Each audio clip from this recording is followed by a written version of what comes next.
हमारे शास्त्रों में लिखा है कि दशहरे के दिन दसों दिशाएं खुली जाती हैं, तो उस दिन चंद्रमा की स्पीड के ऊपर इस बार क्या हुआ है कि कुछ धीरे होने की वजह से वो दिन एक दिन बढ़ गया। तो आपकी एस्ट्रोलॉजी की शुरुआत कैसे हुई? मेरी एस्ट्रोलॉजी की शुरुआत हुई हमारे एक दो, लेकिन सिर्फ मैं एनालिसिस करता हूँ, ये नहीं कि मैं पत्री दे के एकदम बता दिया। मैं एनालिसिस करके उसके बाद उसका प्रेडिक्शन देता हूँ। हाँ, इसमें समय लगता है, ये नहीं है कि आपने बटन दबाया और आपको रिजल्ट आ गया। अच्छे एनालिस्ट जो हैं वो बहुत कम हैं। वैसे हमें पता लगा कि आप धीरू भाई जी के साथ एक इंटरव्यू हुआ था आपका। आप इनके साथ धीरू भाई जी के साथ, हाँ नहीं, वहाँ वो उनके क्या साथ स्टोरी थी? अब मैं जीवन में एक ही ऐसे व्यक्ति से मिला, धीरू भाई अंबानी से, बॉम्बे में, कि किसी की संतान नहीं होगी या होगी, वो सब कुछ पत्री में है, उसको पढ़ने वाला चाहिए। मेरे पास कम से कम भी ये आप ये समझिए करीबन 10-12 हज़ार पत्री हैं जो कि मैं देख चुका हूँ। और एक और चीज़ अभी आप जो एनालिसिस के बारे में पूछ रहे हैं, हमारे प्राइम मिनिस्टर साहब मोदी, मैं यही पूछने चाह रहा था हाँ, कि आपने कितने बड़े बड़े हस्तियों के देखे? हमारे मोदी साहब हैं, अब केजरीवाल साहब हैं। जी जी। केजरीवाल साहब में एक बड़ी अच्छी खासियत है कि वो किसी पे विश्वास नहीं करते। कैसे हो आप सभी? आई होप आप सभी अच्छे होंगे।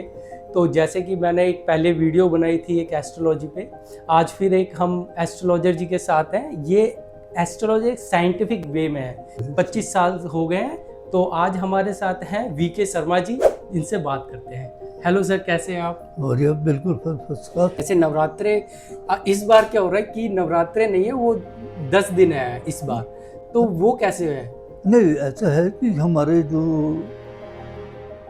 जो हमारे त्योहार हैं या जो हमारे दिन हैं, ये सब चंद्रमा की स्पीड के ऊपर हैं। अच्छा। क्या होता है कि हमारे जो भी हम दिन लेते हैं, हम उदय तिथि से लेते हैं कि उस समय क्या तिथि होगी, क्या होगी। तो हमारे जो ग्रह हैं, एक चंद्रमा जो है एक स्पीड पे चलता है, जब उसकी स्पीड ज़्यादा हो जाती है तो दिन छोटा हो जाता है, और जैसे स्पीड उसकी कम होती है तो वो आगे बढ़ जाता है। तो क्या होता है कि जिस दिन सुबह के समय में यदि वो तिथि खत्म नहीं हुई है तो वो तिथि पुरानी ही मानी जाती है, जैसा और जैसे ही अगले दिन जो तिथि आएगी तो उस हिसाब से, इसलिए वो चंद्रमा की स्पीड के ऊपर इस बार क्या हुआ है कि कुछ धीरे होने की वजह से वो दिन एक दिन बढ़ गया, और तो इसलिए वो तीसरा जो नवरात्र था वो 2 दिन मनाया गया। और इस हिसाब से है, जैसे पीछे अभी श्राद्ध थे तो वो स्पीड ज़्यादा थी, तो उसमें हमारे यहाँ जो श्राद्धों में भी एक श्राद्ध कम हो गया, एक दिन में 2 श्राद्ध हो गए। वो इसलिए हुआ कि वो चंद्रमा की स्पीड के ऊपर सब निर्भर करता है, और इसी हिसाब से हमारे त्यौहार दिन वगैरह सब इसी से फिक्स होते हैं। और उसी हिसाब से, क्योंकि जिस प्रकार से हमारा चंद्रमा चलता है वो 365 दिन नहीं चलता, वो 300 करीबन 10-15 दिन ये कम हो जाता है, और 3 साल के बाद में फिर एक मास अधिक बन जाता है, जिसे हम अधिक मास कहते हैं, जो कि अशुभ माना जाता है हमारे साथ। तो उसी हिसाब से नवरात्रों का भी जो है वो उस हिसाब से चंद्रमा के हिसाब से हमारे दिन चलते हैं जी। और ये हमारा सब साइंटिफिक है, ये नहीं है कि ये हम ये है या किसी उस पर, ये सब साइंटिफिक है। जैसे चंद्रमा का हम आने वाले 300-200 साल के बाद कौन सा दिन तीसरा होगा वो हम बता सकते हैं, ये सब साइंटिफिक है, और ये मैथमेटिकल कैलकुलेशन है, कैलकुलेशन है, बिल्कुल। अच्छा जी, आपने जैसे बताया आप सर्विस में भी हैं, इससे पहले एस्ट्रोलॉजर से पहले, तो आपकी एस्ट्रोलॉजी की शुरुआत कैसे हुई? मेरी एस्ट्रोलॉजी की शुरुआत हुई, हमारे एक दोस्त थे मिस्टर पी.एन. गौतम, वो हमारे साथ कार्य करते थे, वो हमारे मैनेजर थे। उन्होंने मेरे को भारतीय विद्या भवन लेके गए, और वहाँ मिस्टर के.एन. राव हैं जो आज भी जीवित हैं जी। तो वो हिंदुस्तान के एक पहले व्यक्ति हैं जिन्होंने एस्ट्रोलॉजी को मुरली मनोहर जोशी जी की मदद से एक सब्जेक्ट यूनिवर्सिटी में लेके आए। अच्छा। तो फिर हम उसके ऊपर वहाँ हम गए, तो वहाँ हमारा उन्होंने इंटरव्यू भी लिया, और वो हमारी डेट ऑफ बर्थ को देख के उसके बाद उन्होंने मुझे एडमिशन दिया। फिर मैंने करीबन 25 साल पहले उससे शुरू किया, तो ऐसा ऐसा कुछ हमारे पिताजी का आशीर्वाद था, वो भी माने हुए एस्ट्रोलॉजर थे दिल्ली के, तो उनसे जैसे जैसे शिक्षा मिली और कुछ मेरे ग्रह अच्छे थे कि मेरे को लोगों को एडवाइस देना है, तो मैं उसको आहिस्ता आहिस्ता शुरू किया और रिटायरमेंट के बाद इसको मैंने फुल स्केल पे शुरू किया। हाँ, मैं लेकिन सिर्फ मैं एनालिसिस करता हूँ, ये नहीं कि मैं पत्री दे के एकदम बता दिया ना, मैं एनालिसिस करके उसके बाद उसका प्रेडिक्शन देता हूँ। हाँ, इसमें समय लगता है, ये नहीं है कि आपने बटन दबाया और आपको रिजल्ट आ गया। जो आजकल चल रहा है, जो आजकल चल रहा है वो नहीं करते। हम कोशिश करते हैं कि ग्रह के हिसाब से, नक्षत्र के हिसाब से उसका क्या है, वो सब चीज़ों का एनालिसिस करके उसके सामने रख देते हैं। और एनालिसिस करने से ये होता है कि आदमी को उसकी पूरी नॉलेज मिल जाती है, जिससे कि उसको आगे आने वाले समय में उसको यानी जो होने वाला है वो पहले ही पता लग उसको पहले पता लग जाता है, जिससे वो सावधान हो जाता है। बाकी यह है कि उसके साथ क्या नाम कुछ उपाय हैं जो व्यक्ति को खुद करने चाहिए, और दान वगैरह जो है वो ब्राह्मण को देना चाहिए, और उसके साथ उसको कुछ ना कुछ दक्षिणा देना चाहिए जी। किसी भी वस्तु को आप ना फ्री लें और ना फ्री दें। बिल्कुल। अब जैसे है कई लोगों का ग्रह उच्च का होता है, तो लोग ब्राह्मण लोग बोलते हैं कि आप उसको दान दें। यदि आप दान करते हैं तो आप अपनी किस्मत दूसरे को दान कर रहे हैं। तो इसलिए जिसका भी ग्रह उच्च का हो, जैसे चंद्रमा जो है वृष राशि में उच्च का होता है, इसलिए उसको दान नहीं करना चाहिए। तो इसी प्रकार हर एक ग्रह का डिफरेंट है। जी, जैसे आपने कहा कि आप एस्ट्रोलॉजर नहीं है, एस्ट्रोलॉजर एनालिस्ट है। एनालिस्ट हैं। ये किस तरीके से डिफरेंस है? एस्ट्रोलॉजी क्या है और एस्ट्रोलॉजी एनालिस्ट क्या होता है? एस्ट्रोलॉजी में ये है कि वो आप पत्री देख के उसको एकदम उसको आप बता दें। एनालिस्ट में ये है कि उसके अंदर डीप जाते हैं, उसका ग्रह का नेचर क्या है, उसके नक्षत्र का क्या नेचर है, हम उन दोनों को इकट्ठा करके एक चीज़ बना के आगे रखते हैं कि हाँ तुम्हारे पास ये ग्रह है, इसका ये नक्षत्र है, तो इससे आपको ये होना।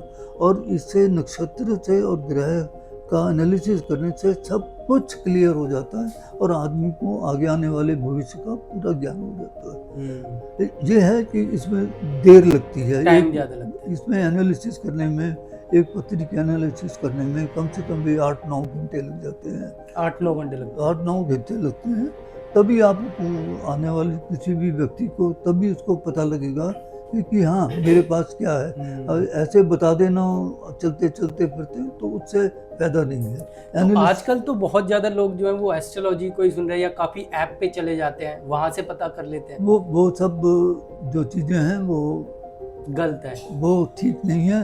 वो अधूरा ज्ञान है एक तरीके से। वो सिर्फ आपके मन की शांति के लिए है। जब तक आप एनालिसिस नहीं करेंगे, एनालिसिस से आपके भविष्य का बिल्कुल पता लग जाता है कैसा आपका समाज रहेगा। तो अच्छे एनालिस्ट से कैसे मिले हैं? अच्छे एनालिस्ट से कैसे मिले?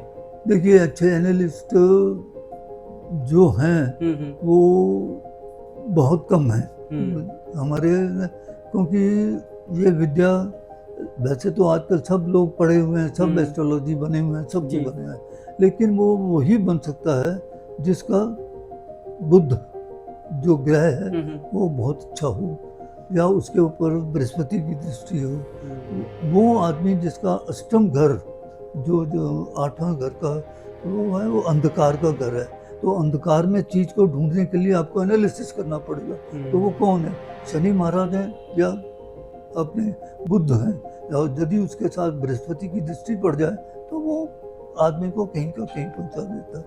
और जो एनालिस्ट जिनका स्वभाव बहुत प्रबल होता है वो एक अच्छे एनालिस्ट बनते हैं, और उनकी जो एनालिसिस है वो पूरी ठीक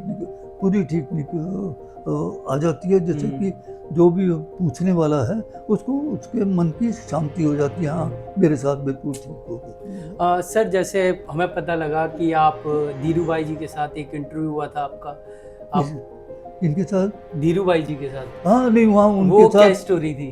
अब मैं जीवन में एक ही ऐसे व्यक्ति से मिला, धीरू भाई अंबानी से, बॉम्बे में। वो मैं उनके पास गया, उन्होंने मुझे बिठाया, उन्होंने मेरे से कुछ नहीं पूछा जी। उन्होंने मेरे से कुछ नहीं पूछा, और उन्होंने मुझे कहा कि आप अगले दिन अहमदाबाद ज्वाइन करिए। पर उस समय मुझे ज्ञान हुआ कि इस व्यक्ति को जो है ये दुनिया में बड़ी तरक्की करेगा, और ये जिसने मेरे को आते ही सब कुछ पता कर लिया, इसका मतलब इसका एनालिसिस बहुत तगड़ा, बहुत बढ़िया। तो मेरे को शिक्षा वहीं से मिली कि जब भी कभी ज़िंदगी में ये काम करना पड़े तो मैं एनालिसिस पे ज़्यादा जोर दूंगा, जिससे कि लोगों को मैं कुछ बता सकूं।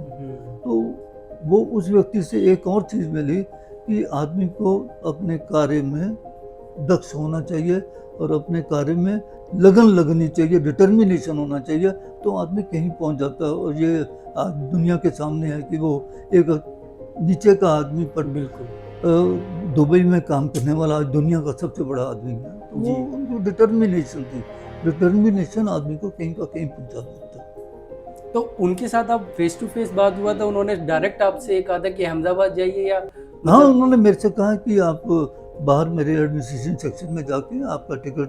तो आप जॉब के लिए रिक्वायरमेंट? मैं जॉब के लिए गया था, और मैं गया था जिसमें टेक्सटाइल मिल थी उनकी वहाँ पर 1972 में।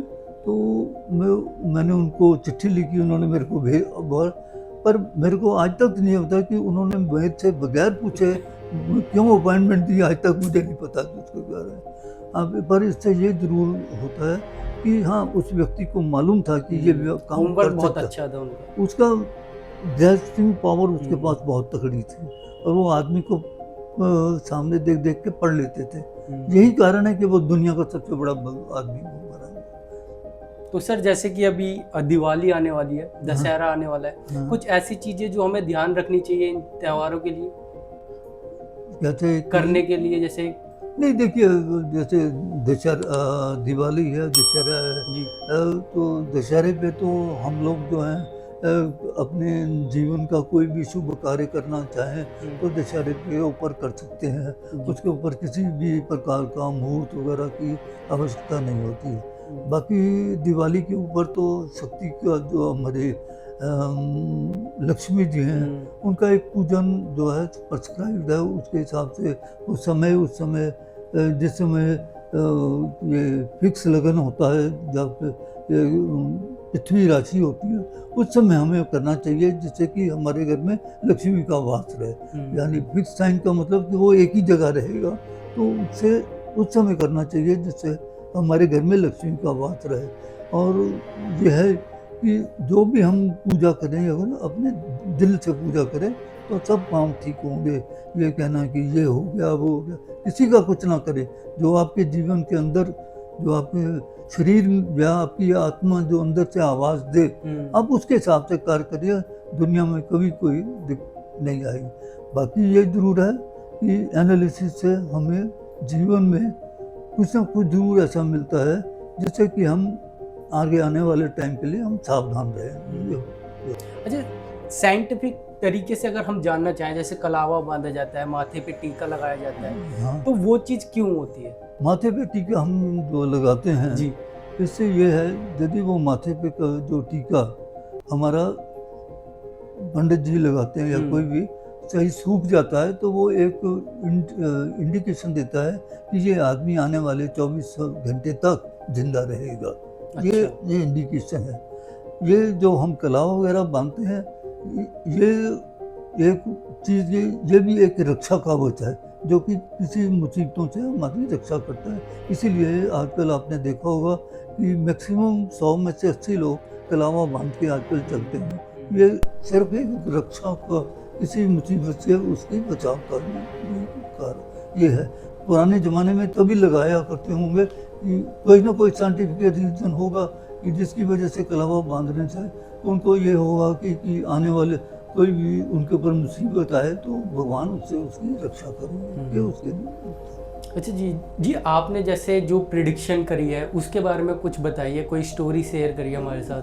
देखिए, प्रिडिक्शन तो मैं जो प्रिडिक्शन जो ऑन एनालिसिस बेसिस पे करता हूँ, हाँ, ये ज़रूर है कि मैं अपना, जैसे लोग बड़ा प्रचार वगैरह, मैं वो उसमें यकीन नहीं करता।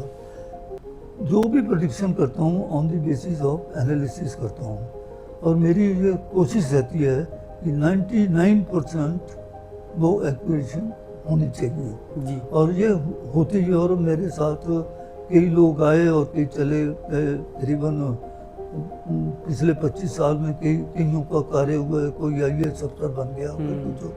और मैंने कभी ये नहीं सोचा कि मैं उनसे मिलूं या कुछ करूं। मेरा काम था उनको आगे एडवाइस देना। अब उनके ऊपर निर्भर है कि वो क्या करते हैं, क्या नहीं करते। हाँ, ये ज़रूर है कि लोग अधिकतर याद करते हैं और मेरे पास आते भी हैं। और मैं जितना हो सकता हूँ उनको पूरी जो है एनालिसिस अकॉर्डिंग टू दी पत्री देता हूँ। और ऐसे वैसी कोई अपना हम उपाय नहीं देते जिससे वो ना कर सके। वो उपाय वो बताएंगे जो कि वो खुद कर सकें। और हर एक व्यक्ति को चाहिए कि पूजा या फिर उपाय खुद करे, ना कि किसी से कराए। जी। आप किसी से करवा के यदि पैसे देते हैं तो पुण्य तो उसे लगा, आपको क्या लगा? बिल्कुल। पुण्य तो उसको लगेगा जो जिसने पैसे कमा कर। तो आपने तो पैसे दे के चीज़ खरीदी, ये खरीदने वाली चीज़ नहीं है। पूजा अपने आप खुद करें। और इस जो भी पूजा जिस ग्रह के अनुसार यदि आप दिल लगा के करते हैं तो आपके अंदर शक्ति आएगी और आप जो है उस आने वाले दुख को या किसी कष्ट को सहने की आपके अंदर पावर होगी और आप सक्सेसफुल हो जाओगे। बाकी ये है कि ये जो हमारी विद्या है जी। इसके अंदर जो है ये एक समुद्र की भांति है। आप एक पत्थर उठाएंगे, उससे नीचे 11 पत्थर मिलेंगे। अब आपको उनको 11 पत्थरों को देखना है कि वो इस जातक के जो भी नेटिव मेरे पास आया उसके साथ कैसे उसके ग्रह के अनुसार मिलते हैं। तो उसके ऊपर है। हाँ, इसके अंदर दिमाग बहुत चाहिए, रिसर्च चाहिए, तो जिसके लिए समय भी चाहिए।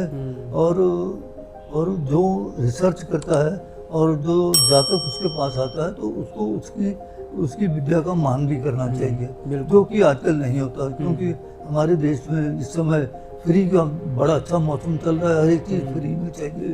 तो उसकी वजह से क्या होता है कि जो रिसर्च वाला वगैरह है वो पूरा ध्यान नहीं दे पाता, क्योंकि उसको उसकी वैल्यू जो जातक है नहीं मानता है।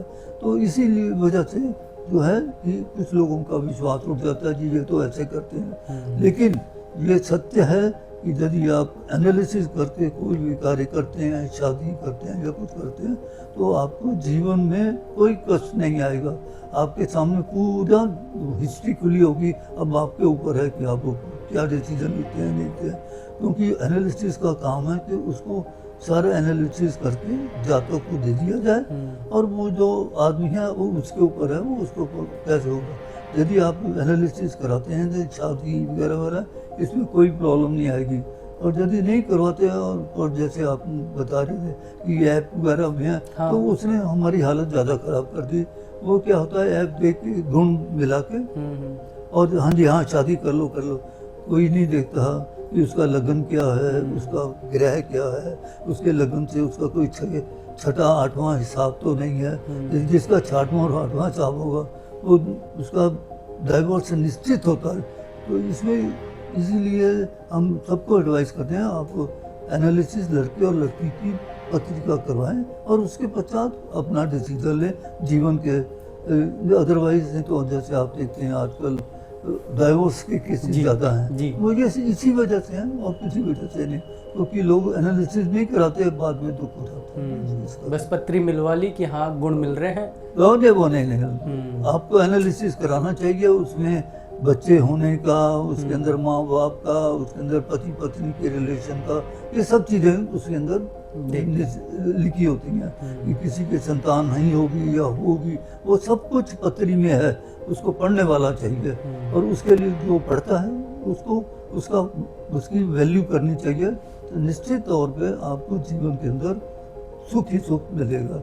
दुख भी होगा पर वो आपके सामने पहले बता दिया जाएगा कि ये कैसा हुआ, इसलिए करता हूं। और सर अशोक ठाकुर जी, तो वहाँ उनको मैंने, ठाकुर साहब हमारे दोस्त हैं, उनके लड़के की क्या नाम है पत्री को मैं लेके वो आए थे जी। और जिस लड़की से उन्होंने शादी करनी थी वो उसके भी 13 गुण मिलते थे। तो मेरे से उन्होंने कहा कि मैं शादी कर लूँगा कि पहले मैं इसका एनालिसिस करूँ तब उसके बाद बात करूँ। जी।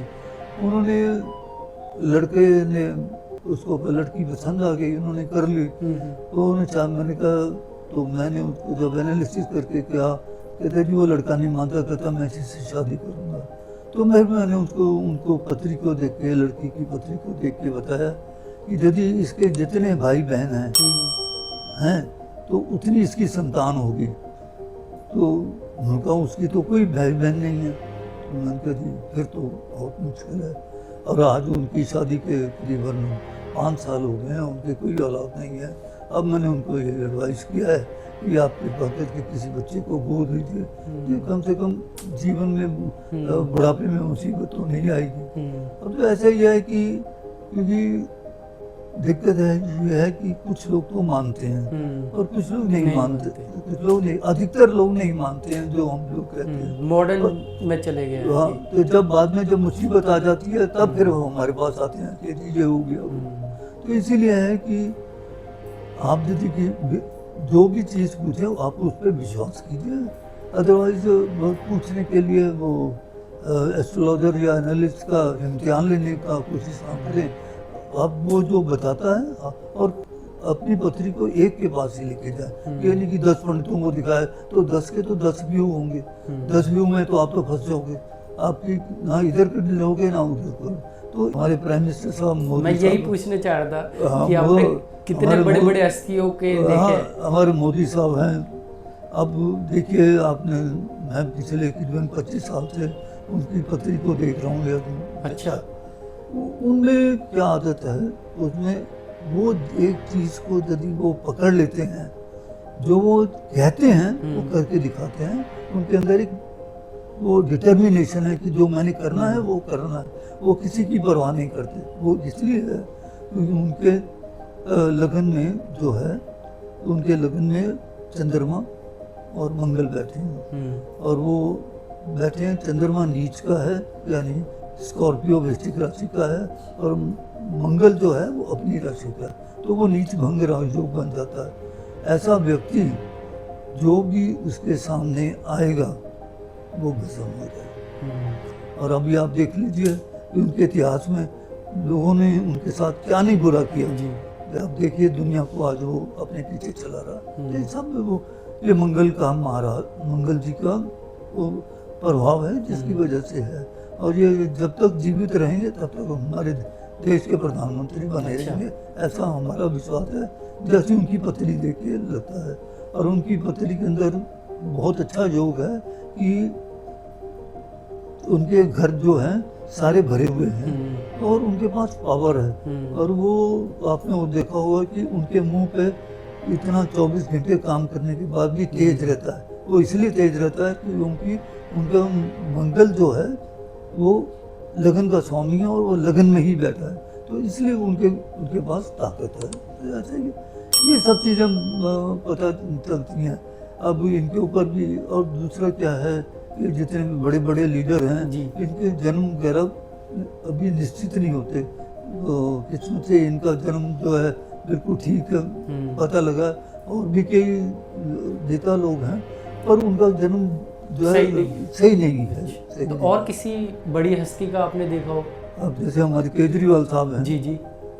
केजरीवाल साहब में एक बड़ी अच्छी खासियत है कि वो किसी पे विश्वास नहीं करते। अच्छा।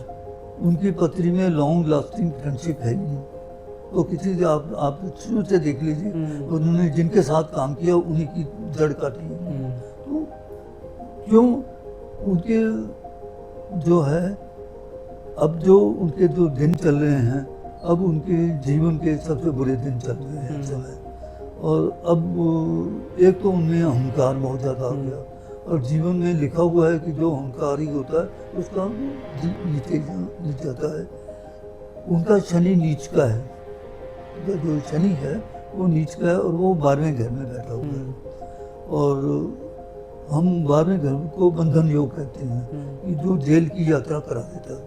वैसे तो जेल वो आए हैं, अभी आगे आने वाले समय में वो कई और मुसीबतों में फंसते नजर आएंगे। और अब उनका जीवन जो राजनीतिक जीवन है वो पानी की बुलबुले की तरह था, बुलबुला ख़त्म हो गया। अब तो मतलब आप ये कहना चाह रहे हो कि ख़त्म अब नहीं, अब उनके जो जैसे पंजाब में है अभी? नहीं, पंजाब में भी है, वो भी आपका नज़र आ जाएगा अभी थोड़े दिन के अंदर ही वो होगा। देखिए अभी जैसे जो डिजिटल क्रांति आई है, इससे जैसे टेलीफोन बढ़ा है, तो लोगों के पास नॉलेज आ गई है, तो आप अब लोगों को ज़्यादा बेवकूफ़ नहीं बना सकते। पहले था बदकिस्मत से दिल्ली में भी पढ़े लिखे लोग बेवकूफ़ बन गए फ्री के चक्कर में, तो उस फ्री का जो है असर हमारे एस्ट्रोलॉजर्स पर ज़्यादा हुआ कि सब लोग कहते हैं वो भी फ्री देते तो आप भी फ्री दो ना।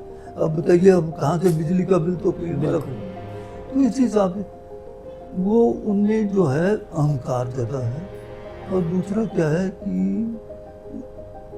वो हिंदुस्तान के लिए नहीं बने हैं।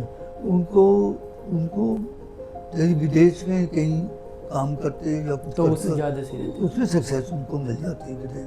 तो ये आप एक राजनीतिक प्रोस्पेक्टिव से बता रहे हैं या फिर अपने और मैं एनालिटिक्स? उनकी पत्री के साथ होता है। अच्छा राजनीतिक कोई नहीं, तो उनकी पत्री ऐसी कहती है। अच्छा। अभी तो मुझे समझ में नहीं आ रहा कि उनकी जीवन संगिनी के साथ कैसे बनी हुई है वो नहीं, क्योंकि इनका जो सातवें घर का स्वामी है वो है मंगल, और मंगल है नीच का। ये कैसे चल रही है मेरे को समझ नहीं आ रहा अभी। तो मतलब वहाँ भी दिक्कत है, वो है डिफरेंस ऑफ ओपिनियन है, क्योंकि जब पति अच्छी पोजीशन में होता है तो सब चीज़ें दब जाती हैं। जब आदमी अच्छी पावर में हो तो दब जाती है। हाँ, उन्होंने मिसयूज ऑफ पावर ज़्यादा किया, वो एक अनार्किस्ट की तरह ज़्यादा है, वो देश के खिलाफ जो है क्या नाम है, अब रूल्स के खिलाफ ज़्यादा बोलते हैं। जबकि IRS ऑफिसर था, उसको मालूम था कि सिविल सर्विसेज में क्या रूल होते हैं, ये सब, क्योंकि उसने उन सब का दुरुपयोग किया, जिससे करके वो आजकल जो उनका भूत जो है वो हमारे राहुल गांधी के पास आ गया है। वो उसमें चला गया, वो भी वैसे ही बोलते हैं जो देश का। और सबसे बड़ी बात जो हमारे चाणक्य महाराज थे, हिंदुस्तान के बड़े भारी दार्शनिक थे, उन्होंने ये कहा था कि विदेशी औरत के कोख से जन्मा हुआ बच्चा देश के प्रति कभी वफादार नहीं होगा। तो वो आज की स्थिति में बिल्कुल ठीक है। वो देश के खिलाफ बोलते हैं, वो नहीं चल पाएंगे और उनको यहाँ से जाना पड़ेगा। कभी उनकी पत्रा देखी आपने राहुल जी की? कोई मतलब नहीं, कोई मतलब नहीं। वो जो हमारे मोदी जी कांग्रेस मुक्त के लिए बोल रहे थे, उनको ज़्यादा करने की जरूरत नहीं, ये अपने आप ही सबको कांग्रेस मुक्त कर देंगे, यही कांग्रेस का हालत खराब कर देंगे। तो